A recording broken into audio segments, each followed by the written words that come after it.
हे केसरिया स्तूपच आहे. इथे भगवान बुद्धांचं जे भिक्षापात्र आहे ते भिक्षापात्र यावर हे स्तूप बनवण्यात आलेलं आहे. भगवंतांची शेवटची आठवण जी भगवंतांनी वैशालीवासियांना दिलेली होती त्यावर त्यांनी एका मोठ्या स्तूपाची निर्मिती केलेली आहे. त्याला केसरिया स्तूप असं म्हणतात. आणि 31.5 मीटर असं ब्रॉड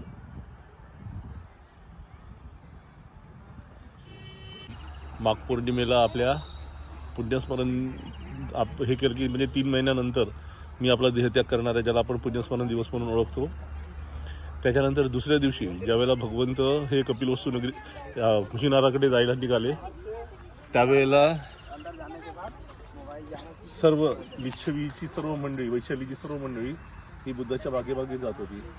तेव्हा बुद्धांनी त्यांना थांबवून परत जाण्याची विनंती केली. ते ऐकायला तयार नव्हते. तेव्हा भगवंतांनी आपलं भिक्षापात्र सर्व वैशाली नगरीवासियांना दिलं आणि त्या पात्रावर हे मोठं स्तूप तयार झालेलं आहे.